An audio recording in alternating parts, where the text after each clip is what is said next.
Okay. Hello, sweet friends. Welcome to the Budtender Diaries podcast.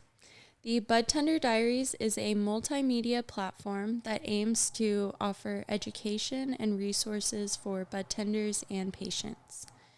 If you are a member of this community, you have the potential to create an industry that benefits both the patients and the makers of their medicine. My name is Anna. I'm your host today, and I have a very special episode for us. I have spent the last 4 weeks really trying to put the Budtender Diaries out into the world and show people what it's all about. But I thought that this week I would take an opportunity to kind of let you guys get to know me a little bit better. Kind of understand where I'm coming from, what my vision is. And I thought there would be no better way to do that than to bring on my biggest supporter, my mama. Hello, Mom.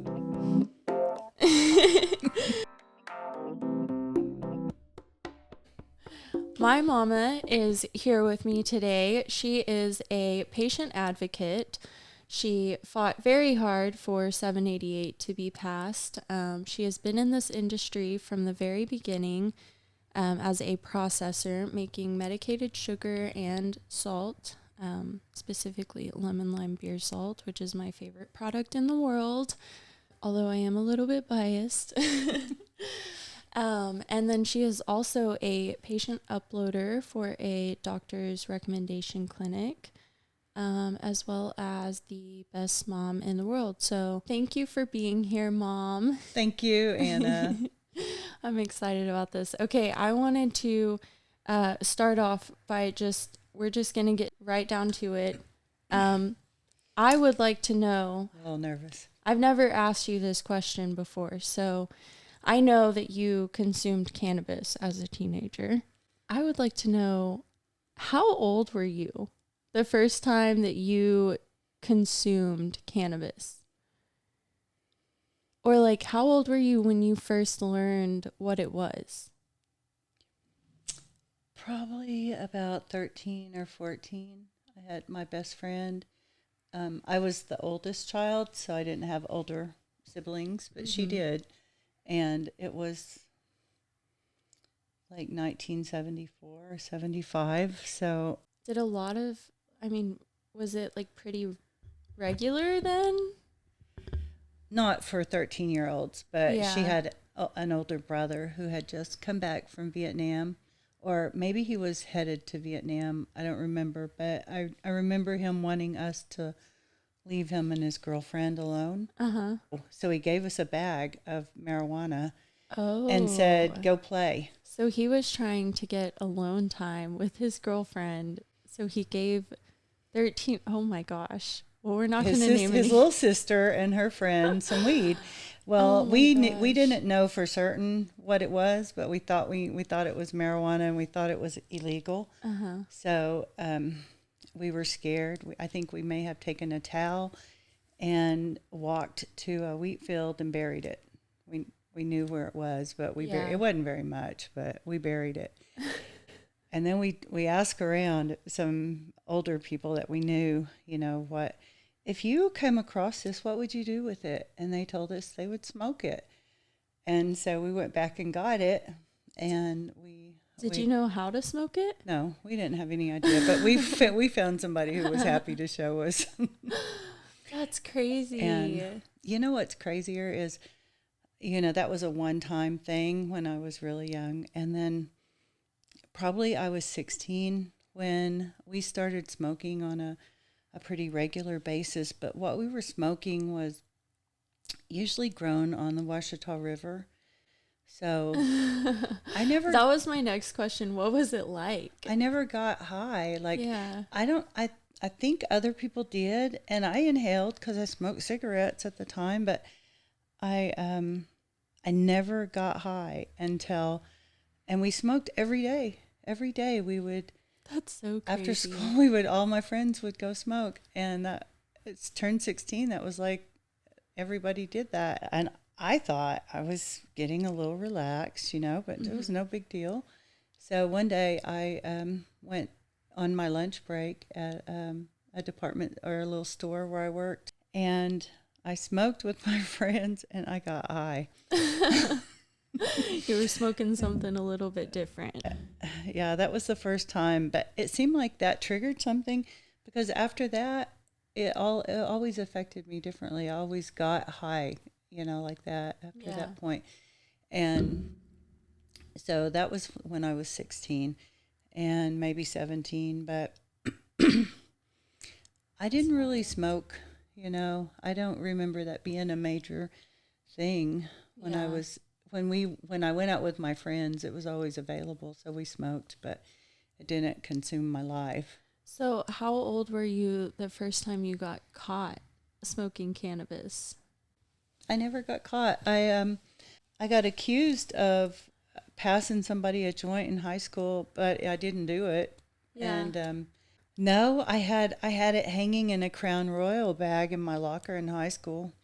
That's so funny.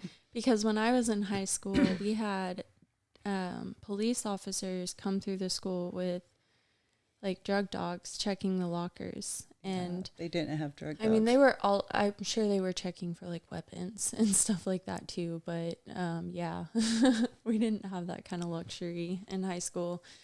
I don't even think you could get away with leaving it in your car, really. I think they were like sniffing out the cars too. I think they've started that, but no, they didn't. Which brings me kind of to my next question. How old was I the first time you realized that I was using cannabis? Well, we think your friends were when you were like 16. Which is correct. We know your friends were when you were like 16, but when we went to Barbados, you were 19, 18? 18. And that was the first time I had smoked in a really long time. Mm-hmm. And the second you saw me, you said, you told Trey, you got her high. Do you remember? Yeah. Well, no, I didn't tell you then. I didn't tell you that I was smoking then. No, you didn't. But it was funny knew. Because Trey was sneaking off with you because you were trying to hide it from me. But you knew. So he was sneaking off with you to smoke with you. And then, sneaking off with you too, probably. Yeah, yeah. I knew in high school that I knew my dad used cannabis. I knew my brother used cannabis. I was around it. I think you did sometimes, but not very often. But I knew, and I was just always even Trey told me, you don't need to use this until you're 18. That's just the way that it is. And I took that seriously for the most part. I did use it a little bit in high school, with my friends, but I would always have really bad experiences. I would get really anxious or paranoid, and who knows what was in what I was smoking then. Yeah, exactly. Even with us in the 70s. Yeah. When you were 28, you had cannabis prohibition. So you were having to hide cannabis use. I don't know if you were using it then, but what do you feel like the big difference between your 28 and my 28? A lot of the reason I felt like for the paranoia I had back then was the fact that it was illegal. I couldn't go out in public because I felt like people knew that I was, I would do anything to avoid anybody knowing that I smoked. So that caused a lot of paranoia. It didn't seem to help me with any kind of medical issues because the paranoia overrode everything else. But since my heart attack, when, I started doing the dabs, not once have I felt paranoia. Since that day, it's been medicine for me. And it's been almost a survival medicine. If I travel somewhere where I can't have it, it scares me. What do you think the difference was there? Do you think it was the way you were using it or the intention you applied to it? I think a lot of the paranoia had to do with the fact that it was illegal. And you can use it without that fear. We smoked it occasionally, on the weekends or something with friends to relax.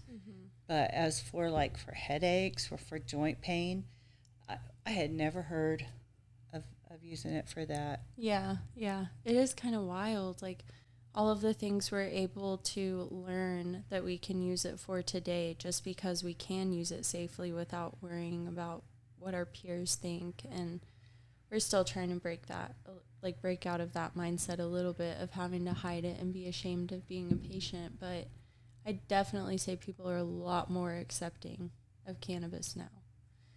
Absolutely. I mean, everybody knows somebody that uses cannabis. So it's not really a matter of like, is this right or wrong anymore? It's like, am I ready to start healing or not? I feel. At my clinics, what I'm seeing a lot of is just regular primary care physicians recommending cannabis for tons of different ailments for their patients. And they'll just be like, I don't know anything about cannabis, but I know that, it will help with what you need it for. Right. So we're seeing a lot of people being referred by medical doctors that I hadn't seen before. Let's talk a little bit about that because I mentioned that you are a patient uploader for a medical clinic that does the doctor recommendations for cannabis. So you see patients all over the state. You get to hear their stories. You get to hear a little bit about why they're using cannabis. And often cases, you get to answer questions because nobody else is answering these questions for them. Probably 50% are renewals. We're doing a lot of first-time patients, but the renewals, what the doctors ask is, why did you originally get your card and how has it helped you in that area?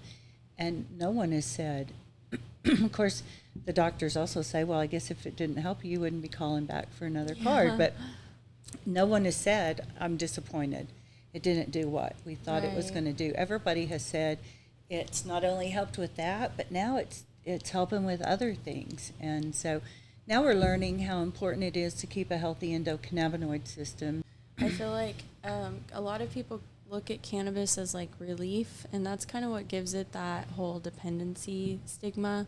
Like you're dependent on it for relief, but I use cannabis for prevention. Like it is a preventative care medicine. Like it helps, it keeps your body in homeostasis, which is essentially helping your body naturally work within its own systems to maintain balance, to maintain like a healthy energy.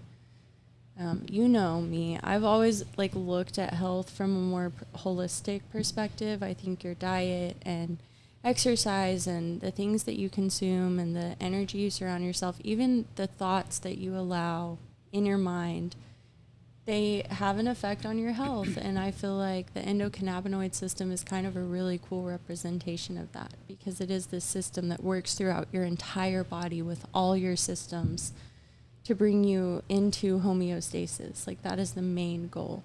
You asked me earlier what was the most common question that they ask, and it's with the new patients. A lot of them are getting their cards, have never tried cannabis, but like a doctor or a friend or a lot of times their children have told them that that's going to help them, so they're going to try it. And they all asked the doctor, do you think this will really help me? And not once has he said, well, I can't say. Yeah. Every single time, because almost everybody calls in for the same thing, and it's pain, insomnia, seizures, depression, anxiety. So it's almost like they're looking for validation from a trusted source that what they are doing is okay, because their whole life they've been told that it's probably not. Well, even the people that may have used it in the past have always been told to lie to their doctor. They've never been able to be honest with their doctor about it. So to hear a physician confirm that, like, yes, you should use this as medicine. This is going to help you. Yeah. And sometimes the doctors get really excited because they're going to be like, you're going to sleep so great. Like you have no idea. So do you have a lot of people ask for like what kind of products they should be looking for or how to shop for cannabis? Yes. A lot of new patients want to know specific strains to try for whatever their illness may be, but the doctors really don't recommend strains because there's so much variation in them. But yeah. Oh yeah. You never, like, one strain from one company could be completely different from the same strain from another company. Yeah. What I recommend to people who are new to cannabis is to keep a journal and to, ask a lot of questions, to take a snapshot of the testing results at the dispensary, and then to record how that specific product made them feel. And then they usually will see a pattern in terpenes and cannabinoids that they like or that help with what's going on with them. So just knowing how scientific it's become, I think, eases a lot of people's minds. Absolutely. So one thing that I really wanted to talk about on here was, this is a story I really like telling people because it just like warms the soul. I feel like, do you remember those chicken soup for the soul? Chicken soup for the teen soul. Yeah. I feel like there should be there might be one, but there should be a chicken soup for the cannabis soul, like the stoner soul, because this story would exist in there. But not a lot of people get to smoke cannabis or use cannabis with their parents, and especially their moms. For some reason, like, I don't know, people hear that I get to smoke with my mom, and they're like, "That's so cool," and I'm like, "I'll share her. You can smoke with us too." But I have a really cool relationship with you because we started medicating together before 788 passed, but also after I was 18. And the way that kind of happened, do you remember the day that you told me you had been using cannabis? And I was like, "Mom, I know." Do you remember that? No. You had picked me up from my apartment, and I was going to stay the weekend with you. And you said, "I need to talk to you about something." You were really serious. And I was like, "Oh my God, she found my stash. What's happening?" And you told me that since my dad had passed away, you had been really sad, and that you had been using cannabis, and it was kind of helping with that, making you feel a little bit less sad. I think you actually used the term depressed, but regardless, you told me that if you thought that it could potentially help me too, and that if I was interested, that I could medicate with you and see if it was something that worked for me. I do remember that. And I was like, "Mom, I have weed in my purse right now. Let's get high together." But I knew you had been using it because I think I found it in your bedroom one day. I imagine that you suspected that I was using it. Well, I knew your friends all did. I knew, Yeah. well, they did a lot worse too, but I knew that they all did weed, but Yeah. I knew that you didn't do all the things that they did either. Yeah. So I wasn't too, I wouldn't have been concerned about you smoking even if I had known, but. The thing was, you guys were always honest with me when I was a kid. Like, I knew about the cannabis consumption. I was told it's something for adults. And I knew I had a understanding of drug use, and I knew what I did not want anything to do with. You guys were very good about educating me about drug use. I would say better than the school did, probably, because I was terrified.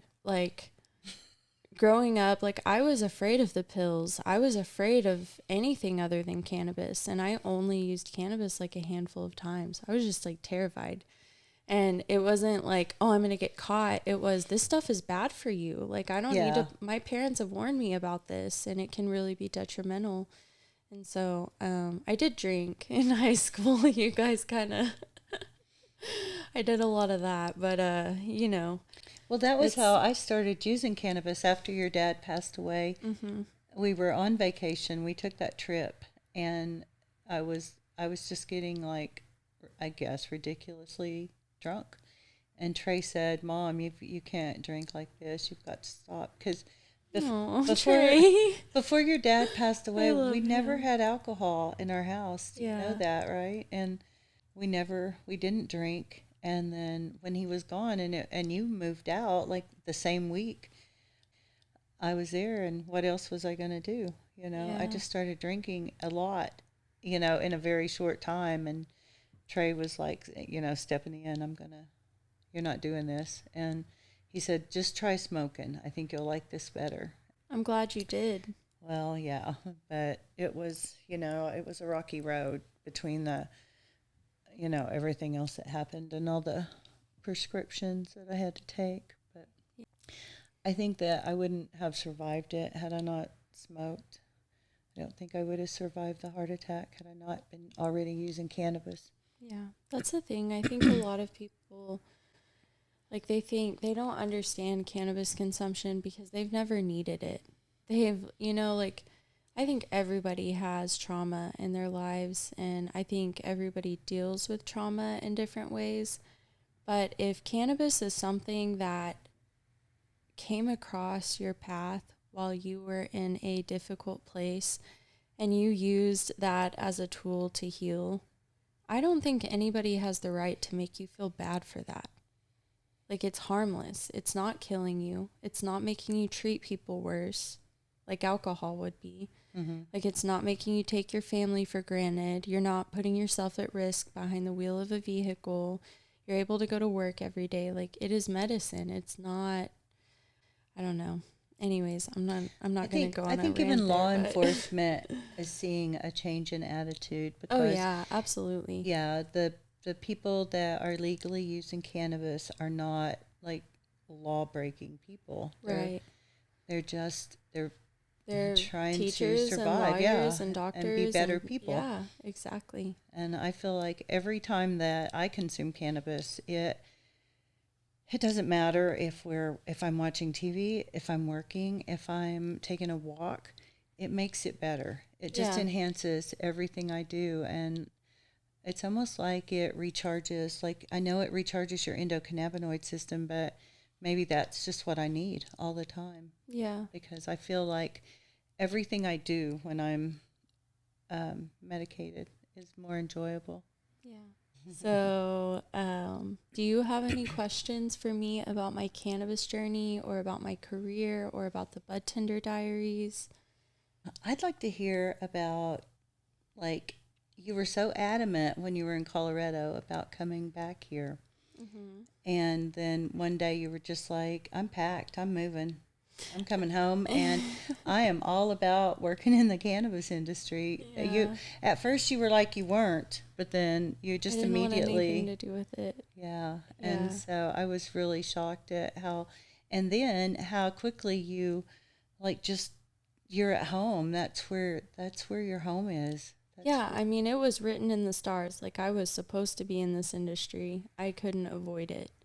But when I came back to Oklahoma, all I saw was this brand new industry, and it scared me because I have this one side of me that has a strong disdain for authority. I don't like authority. I don't like people telling me what to do, how to live my life. On the other hand, I just have this side of me that can't stop talking about cannabis and learning about cannabis and investing my time in cannabis. And I also really enjoy creating, which is something that I've recently learned about myself. That's not something that I knew. Like, I didn't think that I would ever be, like, in an artist position or creative position in my career. But I feel like that's what it is. Like, I have to create visions and make them come to life. That is my job. Or, take somebody else's vision and make it come to life. Well, you're almost a perfectionist at manifesting what you want. Everything that you say, I want this. That's an Aries thing. We can literally take, like, some kind of vision or idea and, like, turn it into reality. So now you're actually doing that for other people. Yeah. And you've impressed me. The art that you've done is so creative. I try. Yeah. I'm currently struggling through a deadline right now, so Words are hard. And your writing, yeah. Yeah. My writing is like, I feel like it is my art. Like the other stuff I'm just learning, but the writing is really where my heart is, and that's truly my art. Well, your social media stuff that you're doing is really, I've been so impressed with. Well, thank you. Yeah. I'm trying to use like creativity and like artistic vision to also pique people's interest and get them like interested in education. Were you interested in art in school? I actually never took art classes in school. I took summer classes, but so when I was 16, I worked at the Closet in Weatherford. Shout out the Closet. And my favorite thing to do in that store was design the mannequin displays. Mm-hmm. That was like the first time I was introduced to like creative design. And I would like beg my coworkers to let me do it every time we had to design a new display. Mm-hmm. I'd be like, please let me put the outfits together, accessorize them, all this stuff. We had this whole attic full of props and flowers and chairs, different themed stuff. Mm-hmm. And I had a heyday with that. And one day she even let me organize the attic. So much fun. But yeah, so that kind of made me realize that I liked creative design.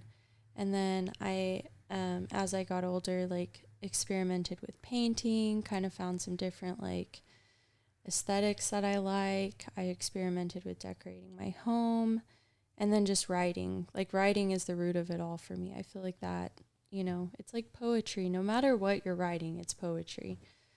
I don't know. So I feel your like words beautiful. And art and all of that just kind of. But I sat here this afternoon and watched you create a beautiful ad in just like minutes. You had, and it went from one design that I would have loved to this. It was totally different. Like not even the same picture. Everything had totally changed. Yeah. And it was perfect. It was beautiful. And you just threw it together. And some lucky company that's their media post for today. And you are so good at that. And it goes with like the theme of today or this week. This month, yeah. The Pride Month. Yeah. Yeah. This is my favorite month of the year. I love seeing people celebrate being themselves. So I was excited to put that post together. But thank you. That really means a lot. So do you have any questions about the Budtender Appreciation Brunch that's coming up? I know you are going to be playing some major roles in helping me with that. Well, I would like to put the information out there. If you're a budtender, how do you get to come to your event? Like, is it open to any budtender, or who is going to be at this event? It is open to all budtenders, all patients, all non-patients. And I will say, like, if you are not interested in learning about cannabis, you're probably not going to enjoy this event very much. I'm just going to be straightforward. If you're not interested in getting educated, you're not going to enjoy it. But this will be the most fun education that you have seen in the industry yet. Because if you are not, and like on the other end of that spectrum, if you are not interested in offering interactive, fun opportunities to educate patients, you're not going to be involved in the event.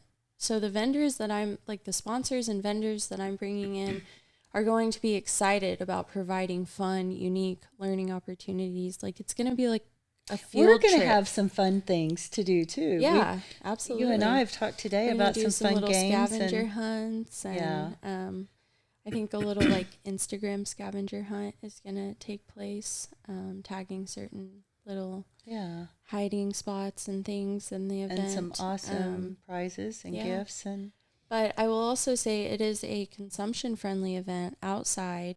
The inside area is not consumption-friendly, but that just means that you can bring your kiddos. You don't have to worry about them being in a smoke-filled room. And we are going to have vendors and sponsors lined up outside. We're going to have a home grow learning station if you are interested in starting your own home grow, or even just like picking up a few tips and tricks from some home growers in the community. And then we are going to have a concentrate station where you are learning about different methods of extraction. We are going to have a flower station where you're learning how to purchase flower in the dispensary. We are going to have a edible station where you are learning about the different types of ways to infuse edibles. And then inside the building, we are going to have educational speakers. Naomi Barrick is going to be there. We've had her on the podcast before, and she also spoke at the Home is Where the Weed Is event. We're going to have Dana Duncan of Devotion Cannabis there talking about looking at COAs and she's amazing. How to read test results. Her speech was amazing. And then hopefully we're working on getting a physician there. He currently does recommendations, but we're hoping to get him there to talk about some of the interactions that he's been able to have. So if I were just a non-patient, but I had a question that I wanted to ask, like maybe somebody with the OMMA, or maybe a medical doctor or a nurse, or somebody who, like, whatever my question, maybe it's about going into the business, or maybe it's about my health. Could I just show up and maybe get some of my questions answered? There is a very good chance. My goal for this is to have a physician there, so that will for sure be an option. I will have somebody from OMMA there, but they will not directly be representing OMMA. So I would love to get OMMA more involved in the event if possible, so that they can be there to answer questions. I will say, though, to answer your question that you asked before about who's going to be coming to this event, I'm actually going to be distributing, you and I'm going to recruit you for this, I just decided. We are going to be distributing invitations, hand-delivering invitations to over 20 dispensaries in the Oklahoma City metro area for the budtenders there. And those invitations will include a free drink ticket. Wow. So you'll get a CBD beverage from Mimosa from Lila. Mixology. Yep. Oh my gosh, her drinks are amazing. She has like CBD sodas on tap at the bar. And if that one beverage is not enough, she will also be providing a cash bar. So patients, non-patients, anybody can come and try a CBD beverage completely in compliance with OMMA. And speaking of, we will not be passing out medicated samples, but I am encouraging sponsors to pass out vouchers so that people can try some of the products that they are hearing about on the day of the event. But that's not my goal here. Like, my goal is not, I think that it's great when cannabis brands are able to get out into the community and show off their product. But I think what really sticks with patients is when they explain, this is why I do what I do. This is why I've made this product. This is why I want you to give it a try. Yeah. Like, if they can explain that to patients, that is so valuable. It's so much more valuable than here's a sample, try it. Honestly, I don't try samples. I don't either. I have two sitting up there. I save them for people who they're little dog trophy sit for things. Me. Yeah. You're not going to go to an event and somebody be like, here's a sample. Oh, and here are the test results for that sample. Yeah. In case you were, uneasy.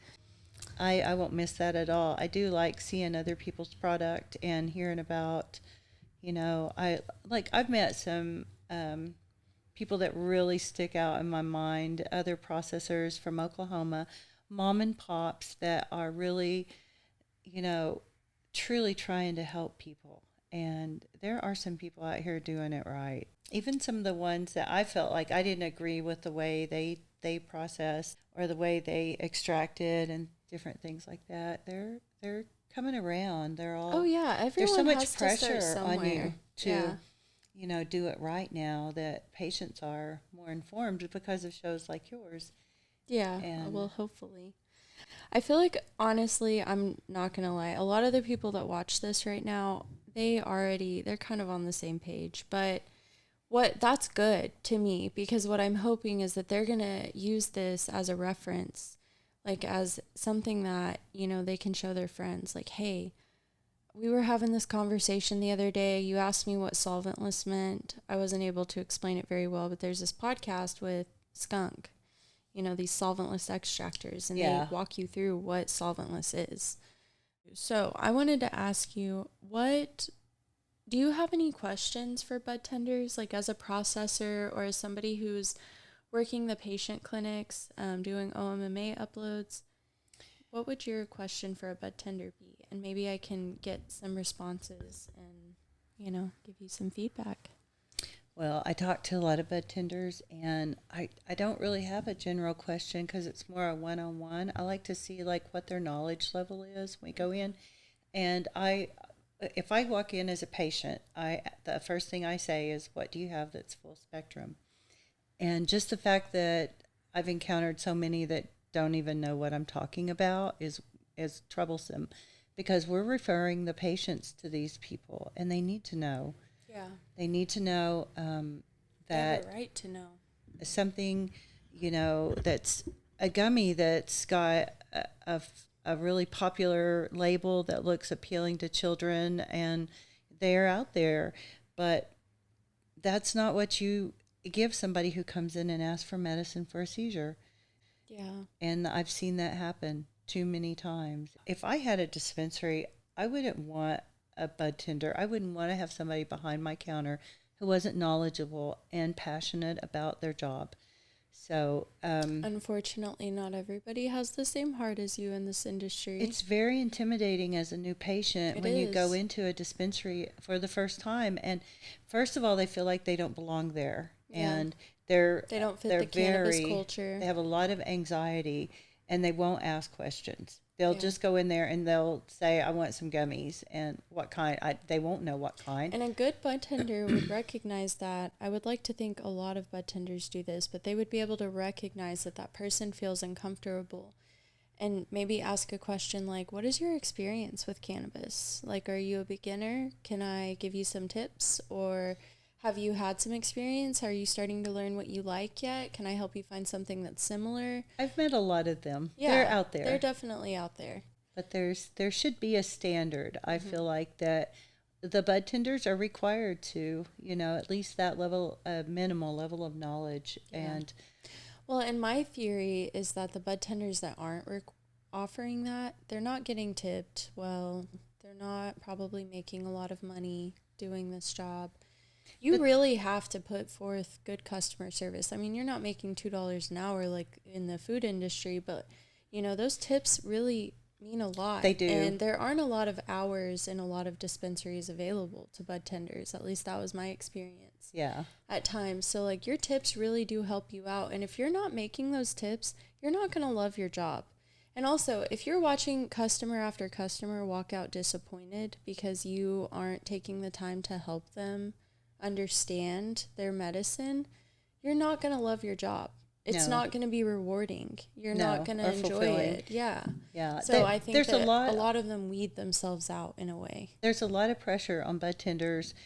A lot of patients demand ridiculously high amounts of THC, and I don't know that people realize if it goes recreational, that won't be available on the recreational market. You're not going to be able to buy 1,000 milligram bag of gummies. Oh, no. So you're looking at 100 milligrams, but there'll still be a medicinal program available for the medicinal patients. But there's just a lot of pressure on the budtenders to have products in there, because I've been to dispensaries from every corner of the state, and that's the question I ask in every one is, what are the patients wanting? And people want high THC, and because they're not educated to know you can get the same relief with much lower THC if you have the other cannabinoids.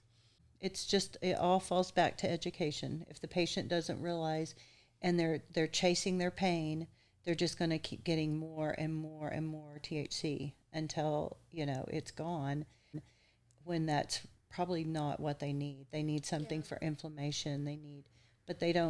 I didn't know that before I started working in this industry. Right. Well, and every patient is so unique. Like, even if your bud tender says, well, I use this for inflammation and to help me sleep at night, like, that may not be what you need. And it may even come down to, like, the exact combination of specific terpenes that works for you. You know, it might not just be like myrcene is a one and there you go. So you thing. need that like, journal, because you're going to get that perfect combination if you just are patient and you keep trying. And it's actually usually quite fun to try different products, but you'll find it. And if you're keeping a journal, then you'll be able to, get it again. Yeah, really it won't know be a what, mystery. Yeah, absolutely. I have a lot of friends that rather than saying they have favorite strains, they say I have a favorite terpene combination. Yeah. See, that's more that I hear that a lot more now than, which makes me happy. I'm so glad you're hearing that more too. So something that I do on this show with each of my guests is I ask for an inspirational quote that has, it can be something that you've come up with that you tell yourself, or it's just something you heard that you've carried with you throughout your life. But is there some kind of, like, do you have any words of inspiration that really help you just be the best version of yourself? You're such an inspiration to me, because you raised me. I see it, not like that. I see something and we're both passionate about it, but how we respond is so different. And like, I get really fired up and you're like, Mom, calm down. You're just like, you can do more with kindness and then getting angry, or, going in with a bull. But you're really inspiration, because you've been up against such tough things and you've always responded with kindness. And I mean, you have been challenged tougher than most people ever have. I don't know if I would say that. I've lived a very privileged life, but I have had some ups and downs. Like, there have definitely been some hard times. Yeah. You're tough. And what you're doing now is such, I feel like you found your spot. You're going to do like really great with where this whole Budtender Diaries are headed. I hope so. And that brings me to a point. A few people have been asking me how they can come on the show. And I just wanted to say I have been experiencing some changes recently, but by the time this episode comes out, I am going to have a new guest application form available that you can fill out. It will ask you some questions about your cannabis journey. It will ask you, how I can contact you, just different things like that. I do want to make sure the people that I invite to have a seat on the show are genuinely interested in learning about or educating people on cannabis. So I do ask a few questions regarding that, but I would be happy to have anyone interested in sharing their story, or budtenders who want to come ask their favorite cultivator a question. Reach out to that person and be like, hey, I will reach out to them too. Let's get something together, and the three of us will sit down and we will answer all the questions. Or if a patient wants to speak with a physician, I will try to facilitate that to the best of my ability. The entire goal of this podcast is to have these educational discussions. To get answers. Yeah, it's just opportunities for learning. I don't know that much about cannabis. I feel like I was a great budtender, but I still have so much to learn. So I am not an educator. I'm a facilitator of educational discussions. So if anybody is interested in having those discussions with me, please join me on the show sometime. I would love to have you here. I usually make snacks for my guests. And then we also have cannabis, so that's cool too. Sorry I didn't spoil you with snacks today, Mom. But yeah, so that I just wanted to put that information out there for anybody interested. It should be in the link in my bio. But yeah, I am really glad that you came on today.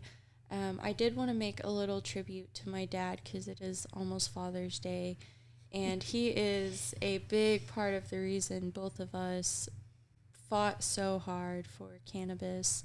Her a lot more so than I, but she was the one making sure I had voter registration forms and petitions in my car every day on my way to cosmetology school, getting all of my clients and friends to sign, the petition to get cannabis legalized in Oklahoma. And by the time that it actually did become legalized, I was in Colorado, but I've watched her, just take the lead and run towards her dreams in this industry from the start. And it has been really empowering to see. And I'm really proud of you. But a big part of why we did that was because we both watched my dad, struggle with liver failure. And he stopped using cannabis because he thought that it wasn't helping him. And I think that both of us kind of have always wondered if he didn't accelerate his illness. Yeah. Well, and if he had access to better. Because I'm not going to lie, I remember smelling what our house would smell like on the days that he would smoke. It did not smell like the weed that we are smoking today, Mom. I don't know what you guys were getting him, but it was not what I've been smoking lately. I have no idea where it came from. I have no idea where he got it. It wasn't. That's a shame, because I truly believe that the products that are on the market today had the potential to help him. Absolutely. I'm seeing it every day with patients. So, and your grandmother, my mom too. Mm-hmm. Well, he would be super proud of both of us now. He's definitely smiling. Yeah. I had to go to Guitar Center to buy these. And just walking in there, I was like, oh my God, I'm going to lose it. I'm just my dad is everywhere in this store. I could just see him sitting here playing all the guitars. So, he would definitely be just giddy with excitement over Oh, he's what here we're right doing. now. He's definitely here. Absolutely. Well, thank you so much, Mom. Thank you for making this turned out podcast exactly great. Like he wanted you to. I hope so. I feel like he left a pretty big impact on me, so that was inevitable. But you did too. You've always been my right-hand man. Dad always gave me a lot of really great life advice, but you were the one who you knew me. You understood me. Yeah. But did you think of an inspirational quote? Well, maybe not a quote, but some words of wisdom. If you're doing what you love, and I've got such a passion for the work I get to do now, you just strive to do it the best that you can. We strive so hard to help people. Every single patient that comes to us, we want you to be a patient. We want it's difficult because the state has, they put laws into effect that make it a little tougher, but we try to help people, and I feel so fortunate that I get to do that. So just raise the bar on even, working with my edibles. I try to do things just a little better than what's been done before and never cut corners. Yeah. Well, it's such a new industry that the industry standard has not been set.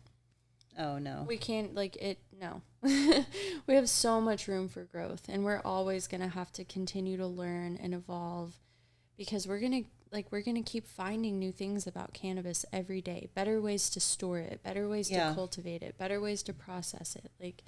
Every single day we're learning new things. So there's always going to be room for improvement. And I really think that if you're in this industry, you should be striving for the best, striving for better. Yeah, and you've got to stay on top of the latest, everything that's being researched, and absolutely to provide the best. Well, I'm really proud of you, Mom. I'm excited to see where your business goes in the next year. And I'm excited to be a part of it. We're going to have some fun, yeah. Yeah, we're going to have such a good time. I'm excited. We have a new product coming out. Oh, yeah. Something We've sweet. been working on it for about a year, but I've been sick, so everything's better. All in divine timing. Yep. It's all happening just like it should, so. It's all happening. It's all happening. It's all happening. All right. Well, thank you for being here today. Thank you to everybody who is tuning in. I really appreciate all of the support that I've gotten on this platform so far. It is beyond what I imagined. So thank you all so much. If you have any questions, comments, feel free to reach out to me. I am a bit of a slow responder at times, but I will get back to you. I will always get back to you.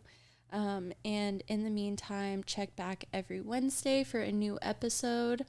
I think I have about 3 or 4 more episodes to go in this season before we kind of look at the future of where this platform is headed.